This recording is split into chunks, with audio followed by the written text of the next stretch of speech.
We actually started as a living wage coalition back in 2003 and became the Worker Center in 2006. And in 2006, we started the nation's first living wage employer certification program, which has really grown from different locales around the country, as well as a national living wage certifier.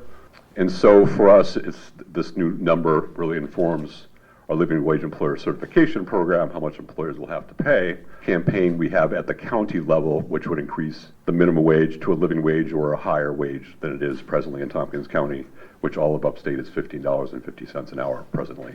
And it will be going to 16 come January 1st next year. It's my pleasure to introduce Kim Demchak from Alternatives Federal Credit Union. Alternatives has supported the living wage in Ithaca for the past 31 years. We are committed to investing in our employees who help make our mission possible. A living wage is more than a paycheck. It's a promise to our employees that they can meet their basic needs, such as food, healthcare, and housing, while creating a work environment where they feel valued and motivated. Organizations who support living wage understand that the well-being of the employees directly contributes to the well-being of the organization and the community in which it serves. A living wage also helps to reduce employee turnover and increase employee engagement. We challenge all other employers to help build a more equitable society where everyone has the opportunity to thrive. I'd like to introduce Amber Garrity, who's been a cook at Risley Hall for the last 11 years. I was asked to come here today and speak on behalf of a single parent who has been working a full-time job since I've graduated culinary school back in 2001, trying to raise a child on a livable wage that we're currently making has had its struggles. We've endured it, we have fought through it, we've made it. I'm proud to say my 7-year-old is thriving, doing well in school. I do my best to not let him see the difficulties, but I still, to this day, try to explain to him the financial situation. Even at 7 years old, I want him to understand that we work hard for our money, and it should be able to cover the cost of our home, child care, food. It would be very helpful to get everybody together to come to see that we deserve to make a livable wage. We are working. We're not sitting around asking for a handout. We are just looking to get what we deserve and what we earn. Thanks, Amber. I'd like to introduce Javier Doty with Alternatives Federal Credit Union. So today we discuss our aspirations for Tompkins, for our home and communities, and as we do so, let us embrace the reality for our home, for all its many beautiful sunrises and sunsets, and for its endless armies of potholes. As reality dictates, we do not each deserve to bring home the same amount of cash to our families. That is our nation's greatest strength and downfall. Just as we here represent a diverse group of people of different backgrounds and occupations, we are diverse people of differing skills, traits, and levels of experience and proficiency. But when we assert the necessity of a living wage amongst our communities, we're not asserting idealistic fantasies for a better tomorrow. We're not even simply asserting a harsh, urgent reality. When we assert the necessity of a living wage, we're asserting a rational necessity. Yes, people need relief from struggle, and the need for such relief is long overdue. Earning a living wage working for Alternatives Federal Credit Union has allowed me livelihood, to enjoy 3 meals a day, to afford my car payments, to somewhat ease my concerns about coming up short on a month's rent, and so forth. These are among the many rights to life every financial responsible, not only Tompkins denizen, but every individual in this great country who doesn't cheat or exploit, but lives their lives honestly, working 9 to 5 every day to provide for their family, should be entitled to. And I am grateful to Alternatives for granting me that opportunity. However, a living wage is not an empathetic act, it is a rational business decision. Because my livelihood needs are met, my performance as an AFCU employee is superior to what it would be if such needs were not met. Because I earn enough to live, I can work without being distracted and impeded by hunger, without making some mistakes due to being preoccupied with fears of losing my car and/or ruining my credit, without giving an inferior member experience due to exhaustion from working a second job out of necessity. Yes, alternatives may lose funds initially due to paying me a living wage, but it will gain it back and more over time, both via saving time and money and my making less errors, and via bringing in more funds to give back to the community due to my hopefully admirable performance. Businesses need to adjust their framework of thinking towards viewing a living wage as logical, because it's not an act of an emotion, but a declaration of investing in people and what they can become for a community and for a company, and to a broader extent, their community. It is an empirical fact proven repeatedly throughout history that society flourishes when people can look beyond past meeting their basic survival needs into the great beyond of possibility. Since alternatives providing me of a living wage satisfies my needs to live, I can financially afford to look to the future in ways I couldn't with previous employers. I'm currently nearing finishing my AFCU sponsor studies to be a certified credit union financial counselor, something I had previously wished to achieve but had not been afforded the resources to pursue. Following its completion, I'm eager to pursue my notary license. Due to my satisfaction as an employee, I am eager to further my career with my current organization, saving the organization the cost of training a new individual to replace me up towards my current ability level, as well as being trained upwards in-house, an environment fostering superior employees experienced in the organization's practices and standards. The harsh truth of reality still exists. Each of us do not deserve to bring home the same amount of money to our families. Some of us will live our lives better off, some of us worse off than our peers, and that is both the beauty and disgrace that is living in this country. But each and every one of us deserves the opportunity to try to pursue that life of financial comfort we so choose. The opportunity to go to bed in our current lives today and to wake up tomorrow seeking the life we desire. And while the living wage figures nationwide still have avenue for improvement, institutions that strive to meet a living wage for their employees, such as Alternatives Federal Credit Union, grants us all that opportunity to seek a better tomorrow for ourselves and for our families. Now, for our two ILR collab people, I would like to introduce Ian Greer and Rusty Weaver and let you two take it from here. I'm going to tell you this year's number. It is $24.82 an hour. So that is $9.32 more than the minimum wage around here, which is currently $15.50. So Rusty Weaver is going to, who's sitting next to me, is going to talk some more about how that number is calculated and the research and analysis that that is based upon. Let me just say a few words. First, this is a big increase. It's a 34.5% increase over last time we calculated this number. We presented it here in this Union Hall back in November 2023. Why is there a big increase? Well, it's because there was a big increase in the cost of living, and Rusty will unpack that for you in a minute. Some people might think that the number is kind of high. Other people will think that it's quite low. So one thing about the number that's important to understand is it is calculated based on a basic needs budget. So I have a teenage daughter, and her definition of the word basic is average or normal. But this is not an average, this is not based on average expenditures. This is based on the assumption that low-wage, low-income people are spending below average.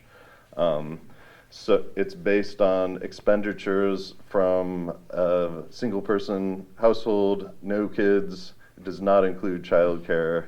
If it did include childcare, it would be much higher, and you can see the numbers in the report. So the final thing I want to say is there are a lot of wage earners around here who are making less than $24.82. It's almost half of the wage earners. 47.4% of workers are making less than a living wage. That's 23,000 people. And as always, there are big racial disparities. So 64.3% of black workers are making less than a living wage, 56.2% of Latinx workers, 49.9% of women. So wages are not keeping up with the cost of living is one of the takeaways of this. And another one is that the impact of this involves really stark racial disparities and gender disparities as well. Okay, over to you, Rusty Weaver.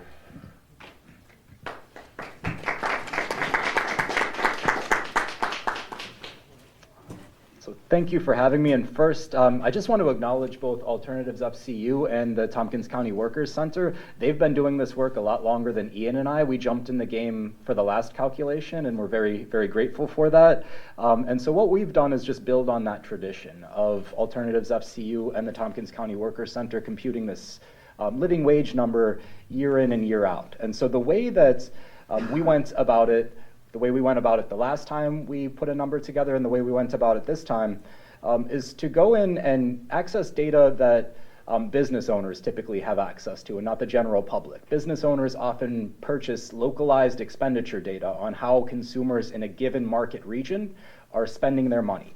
And they do that so they understand whether or not they're going to have a return on their investments, whether they're going to set up shop in that location. That data is private, it's behind a paywall, but fortunately we work for a university that subscribes to these services. And so we go through and we capture localized regional expenditure data on a number of basic needs categories. There are 9 specific categories that we look at in the calculation. They're detailed in the report, and they're your basic needs: housing, food, clothing, communication, healthcare. We have a line item for savings as well, and taxes. And so we capture data from, because it's localized and because businesses, again, are looking at typical patterns of expenditures, we get what expenditures are for a typical household. And as Ian said, that's not where we're computing the living wage from, because that would be a much larger number. So instead, we have to take that typical information and we have to look at empirical patterns of what low wage earners in Tompkins County earn relative to a typical salary. And so based on that, we're able to adjust expenditures down by assuming that, for example, if a single person household who qualifies for a housing subsidy through HUD, 80% of area median income is earning about $60,000, but a typical household is earning about $110,000, we can adjust for that by taking the ratio and look at typical expenditures and think about how we would adjust that down for a single person, relatively low to moderate income household. And that's what we've done in the table. For those of you who haven't had access to it, there are hard copies of the report up here. You can feel free to grab one. In table 1 of that report, we break down these expenditures by category to show you what a typical, as Ian said, basic or low to moderate income individual household would be spending in these category areas.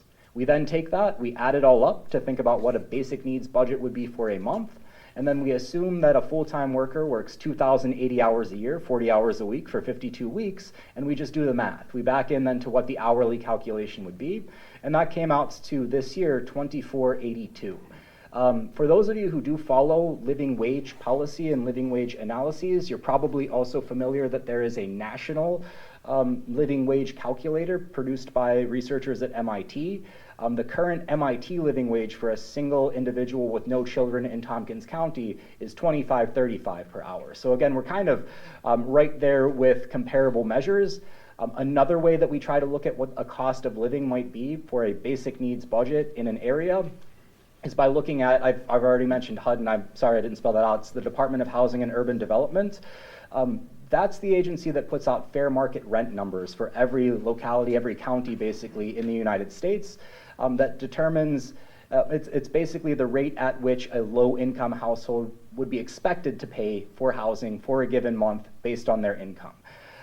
If you're familiar with the term housing cost burden, that typically means, again, by federal definitions, a household is expected to pay no more than 30% of their gross monthly income on housing. Otherwise, they wouldn't have enough resources available for other basic needs. Sadly, there are a lot of households that do pay over that 30% threshold. But one thing that we can do is take that guideline from federal policy and say that if we assume that we want everybody to pay no more than 30% of their income on housing, what would a housing wage be? What would a living wage be for low-income housing? Currently, and this is where you live in this community, I do not, so you've probably noticed housing prices and housing costs going up pretty rapidly. But since the last time we put this number together, the monthly increase for a one-bedroom, low-income, 80% of AMI income household would be $1,489 per month, nearly $1,500 a month for a one-bedroom, compared to when we did this last time, which was just over $1,200 a month. That's a big increase in and of itself. And so if we take that number and we say, what would 30% of my income be if that was my rent price, the housing wage for this area would be like $28.46 per hour. So again, like Ian said, some people will think the number that we computed is high, some will think it's too low, but it is within this range of other comparable numbers for living wages for this community. And so that is how we got there. It's again, not hand waving or else just throwing darts at a dartboard and trying to figure out what number will stick. And so table 1 again will break down each expenditure category for you. And then there are comparable data points later in the report that talk about these other living wages for the community to see how they compare. As Ian already said, what we did with that number then is using data from the US Census Bureau, where individuals are self-reporting the number of hours they work, the number of weeks they work, their race, ethnicity, gender, and their earnings. We use that data set to compute an effective hourly wage for every resident of Tompkins County, and that's where we get to the numbers of nearly half of workers in the county are earning below this hourly wage on average. And as Ian already said, there are a number of disparities in that earnings pattern. So again, this is how we got to the number. The number is in line with other comparable data points, and it does give us this sense that in Tompkins County, for workers to get to that number, for more folks to be earning a living wage, action is going to be necessary because there are so many, like Ian said, 23,000 people who are computed to be earning less than that wage right now. So that is everything on how we computed it. Happy to answer questions. So in regard to some of these disparities that you mentioned, you said that action is needed, and I kind of just wanted to touch on that a little bit. What exactly do you mean by action, whether that's on the individual level, group level, county level? How do you describe that? What can people do? Well, we are doing a campaign right now at the county level, which would, we're attempting to get the county to pass legislation that would increase the minimum wage to a living wage, which this is actually quite a big increase, we know that. And the county has agreed to, back in August this past year, to fund a $50,000 study to get input from both workers and from employers to find out what that looks like for them. And so that's going to be, hopefully that study will be getting off the ground very soon, but that's one of the Worker Center's main commitments, is to increase the wages locally. And we're also potentially working with the city of Ithaca, hopefully to do the same at the city level. So this number is also used by unions when they're bargaining and going on strike to think about what their demands should be. So that's another form of action that takes place to get a living wage. So we've had 2 big strikes here in the past year, and with both of them, the living wage was in the mix. Thank you so much for having this conference. My name is Kay Riviello from the Southern Tier Independent Center for the New York State of Health. And one of the arguments that are extremely important to argue with our city council and the state is to make a law that the living wage is increased. And one of the arguments for that is that we decrease the tax base cost. For instance, in Massachusetts, they made a law that any employer with 100 or more employees must insure their employees. I don't know if any other state has done that, but it's been extremely effective in decreasing the tax cost. So instead of encouraging the employers, a law should be passed that they should increase it, but we all know that.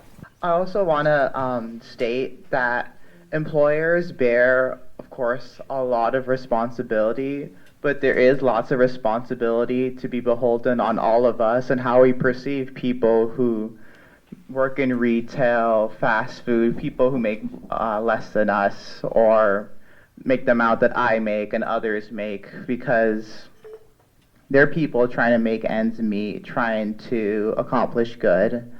And we shouldn't always perceive it as, oh, if we give them a little bit more, they're just going to squander it. Some, yeah, they may squander it, but lots of people are just honest people trying to make their ends meet and just trying to do the best they can to progress through society. I thought when I went to college I'd graduate, instant good job, or not good job, high-paying job.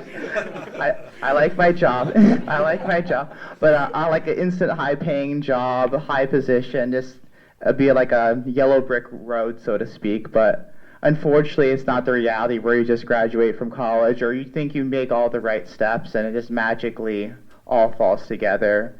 It's a different world that we live in where you have to work really hard to get what you want, but just making sure that we all know employers, individuals, all of us have a responsibility to play here. Went to culinary school. It took me 20 years to pay off my student loans. I have always had a job. I never intended on being a single mother. That wasn't what was planned. Unfortunately, it's what happened.